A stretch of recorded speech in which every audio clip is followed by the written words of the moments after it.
Hello everyone, हमारी preposition चल रही थी और आज हम कुछ और नई प्रेपोजिशन को पढ़ेंगे और हम स्टेप वाइज में ही पढ़ रहे हैं ताकि कंफ्यूजन ना हो। तो आज हम नई प्रेपोजिशन देखते हैं। तो आज हम सबसे पहले क्या है आपका डिस्ट्रीब्यूशन वाली प्रेपोजिशन देखेंगे। डिस्ट्रीब्यूशन वाली हमारी तीन तरह की प्रेपोजिशन होती है। एक बिटवीन होता है, अमंग होता है और अमंगस्ट होता है।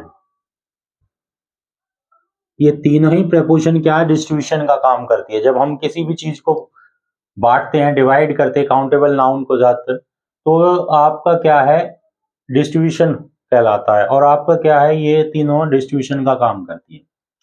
अब इनमें क्या अंतर है ये हम पहले देखेंगे कि तीनों ही प्रेपोजिशन को कैसे यूज किया जाता है। कई बार हम क्या है अगर गलत प्रेपोजिशन लगा दें तो आपको क्या है वो आंसर भी गलत हो जाता है। बिटवीन मोस्टली टू पार्टीज के अंदर जो यूज होता है, यानी कि कोई भी चीज दो व्यक्तियों के बीच में डिवाइड की जाती है तो बिटवीन यूज करते हैं। अमंग और अमंगस्ट दोनों ही क्या है आपकी एक से ज्यादा के लिए यूज की जाती है, यानी कि दो से ज्यादा के लिए यूज की जाती है। जब कोई भी चीज को हम दो से ज्यादा व्यक्तियों में डिवाइड करते हैं तो अमंग और अमंगस्ट दोनों में से कोई सी भी लगा सकते हैं। लेकिन यहां थोड़ा सा ध्यान रखना है, अगर इनके बाद द आ रहा है तो दोनों में से कोई सी यूज कर सकते हैं हम, चाहे ये यूज कर लें चाहे ये यूज कर लें। लेकिन अगर इनके बाद कोई वॉवल साउंड आ रही है या इस तरह आस है या फिर कोई भी वॉवल साउंड वाला आ रहा है, वॉवल आ रही है, इसका मतलब स्वर आ रहा है, तो तब आपका अमंगस्ट ही यूज करेंगे। ये बात ध्यान रखना। ज्यादातर अस का केस ही होता है, अस में क्योंकि वॉवल साउंड होती है। लेकिन अगर कोई भी ऐसा लग रहा है कि तुम्हें वॉवल साउंड वाला आ रहा है तो स्वर साउंड वाले में अमंगस्ट यूज होता है।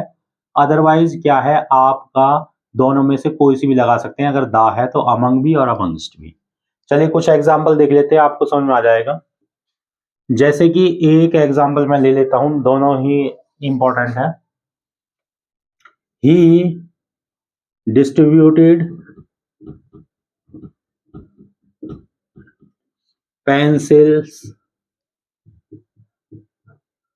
Dash Ram and Shyam.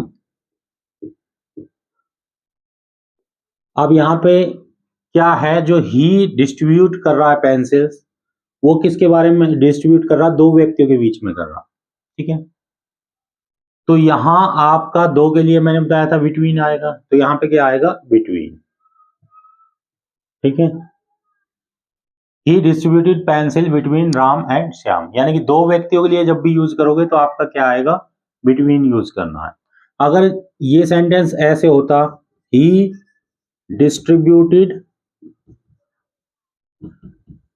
Pencils dash the poor student. ठीक है, अब यहां पे he distributed pencils dash the poor student, अब दा आ रहा है यहां, तो दा में आप या तो अमंग यूज कर लो या अमंगस्ट यूज कर लो, दोनों में से क्या है ठीक होगा आपका। और एक बात ध्यान रखना, इसमें यहां दो में डिवाइड कर रहे थे हम केवल, और यहां हम ज्यादा में डिवाइड कर रहे हैं, डिस्ट्रीब्यूट कर रहे हैं उसको। पेंसिल्स को क्या है एक से यानी कि दो से ज्यादा विद्यार्थी है यहाँ पे, पुअर स्टूडेंट्स यानी कि बहुत सारे हैं।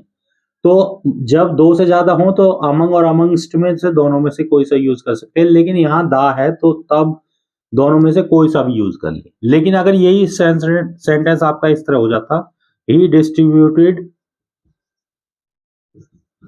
पेंसिल्स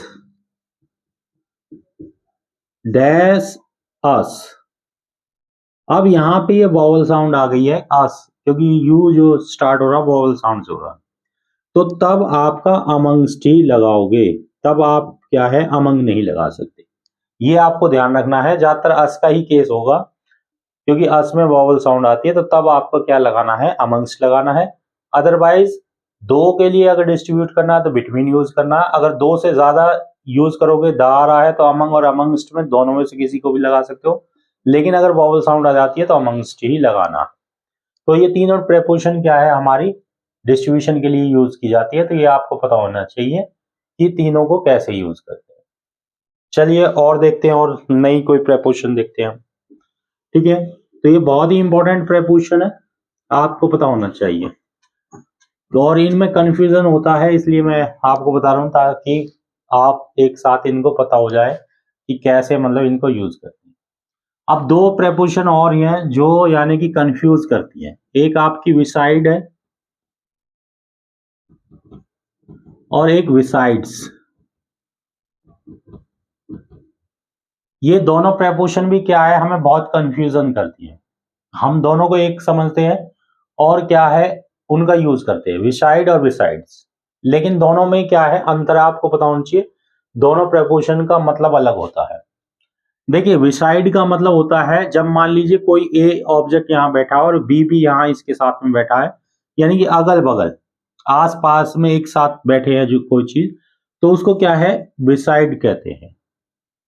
लेकिन अगर मान लो कोई एक व्यक्ति है, उसके पास कार है और उसके पास एक साइकिल भी है या एक बाईसाइकिल भी है, ठीक है, या मोटरसाइकिल है या फिर आपका कुछ और भी है, तो इन एडिशन हो रहा है। एडिशन मतलब प्लस में हो रहा है उसका। तो इन एडिशन टू को के लिए हम क्या यूज करते हैं, आपका बिसाइड्स यूज करते हैं। बिसाइड्स का मतलब है के अतिरिक्त, और इसका मतलब है बगल में, अगल बगल में। तो दोनों पर प्रेपोजिशन क्या है, हमारी एक जैसी लगती है, हम एक जैसे लगा देते हैं, हमें पता नहीं होती तो कंफ्यूज होती है। तो इसका आपको समझ में आना चाहिए। बिसाइड का मतलब केवल अगल बगल में होता है और इसका मतलब है एडिशन में, यानी कि उसके पास उसके अलावा भी कुछ और चीजें के अतिरिक्त। ठीक है, तो इसका भी एग्जांपल देख लेते हैं, ये भी हमें कंफ्यूज करती है, तो आपको ये समझ में आ जाएगा। देखिए, अगर इस तरह कोई सेंटेंस हो, राधा स्टिंग डैश राम। अब यहां पे क्या है, राधा जो राम के बगल में बैठी है, तो इसका मतलब क्या आएगा, विसाइड्स। विसाइड आ जाएगा यहाँ पे, राधा स्टिंग बिसाइड राम। इसका मतलब ये है, अगर राधा यहां बैठी है तो राम इधर बैठा है, दोनों अगल बगल बैठे। तो बैठ इस तरह अगल बगल के लिए क्या आएंगे, आपका बिसाइड यूज करते हैं, राधा स्टिंग बिसाइड राम। या कोई भी ऑब्जेक्ट के लिए भी लिख सकते हैं कि कोई भी ऑब्जेक्ट आपका होगा तो वो भी बिसाइड में कहलाएगा, इस तरह अगल बगल में अगर रखा हुआ है। ठीक है, तो अगर अगल बगल की बात हो तो वो बिसाइड यूज करते हैं। लेकिन अगर इस तरह हो, Mohan has a book besides a pen.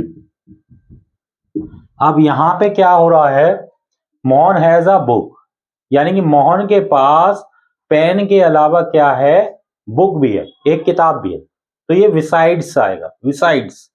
इसका मतलब एडिशन हो रहा के अतिरिक्त। तो ये दोनों प्रेपोजिशन भी हमारी इंपॉर्टेंट है, विसाइड्स और विसाइड।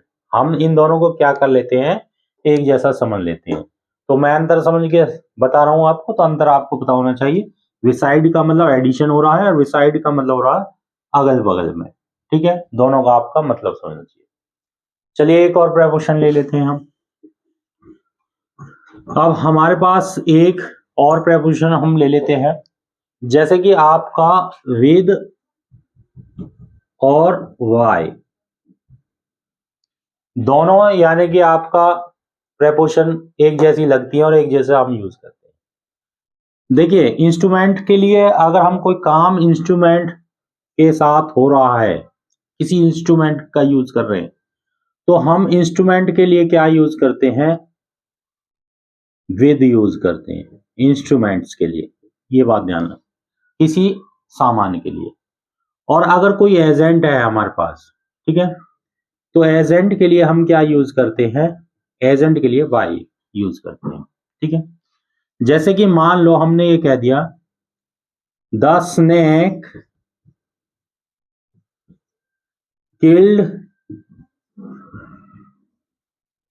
डैश स्टिक, ठीक है, या इसके साथ ये लगा दो डैश हिम डैश स्टिक, ऐसे लगा दो, ठीक है। अब यहां पे लिख दिया the snake killed dash dash stick, इस तरह। अब यहां जो ये है,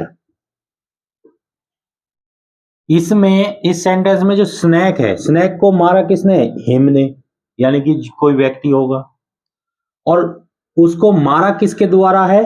स्टिक के द्वारा, छड़ी के द्वारा। इसका मतलब ये तो हो गया इंस्ट्रूमेंट और ये हो गया एजेंट जिसने वो मारा है, ठीक है। तो इंस्ट्रूमेंट के लिए हमेशा क्या यूज करते हैं? विद, और एजेंट के लिए यूज करते हैं वाई। तो यहां क्योंकि ये आपका एजेंट है तो यहां आ जाएगा by. The snake killed by him, और ये क्या है? इंस्ट्रूमेंट है, तो इंस्ट्रूमेंट के लिए हम क्या यूज करेंगे? आपका विद यूज करेंगे, विद स्टिक, इस तरह। तो ये भी आपको पता होना चाहिए कि अगर कोई एजेंट है तो एजेंट के लिए हम वाई यूज करते हैं, और विद क्या है? इंस्ट्रूमेंट के लिए यूज होता है। हालांकि विद का और भी बहुत से यूज है, लेकिन मैं यहाँ केवल अंतर बता रहा हूं कि दो जो प्रेपोजिशन एक जैसी लगती है और हम क्या है उनका अंतर नहीं समझ पाते। तो यहाँ वाई हमेशा एजेंट के लिए यूज होता है और विद इंस्ट्रूमेंट के लिए। तो वाई हिम के पहले लगेगा और स्टिक से पहले लगेगा विद। इस तरह क्या है, हमारी ये प्रेपोजिशन भी इंपॉर्टेंट है। तो आज इतना ही, फिर हम क्योंकि वीडियो लेंथी हो जाएगा, कल हम कोई दूसरी नई प्रेपोजिशन कराएंगे। आप इन्हें नोट कर लें और इनकी प्रैक्टिस करें। अगर आपकी कोई समस्या बनती है तो आप क्या है कमेंट कर सकते हैं। चलिए नोट कर लीजिए।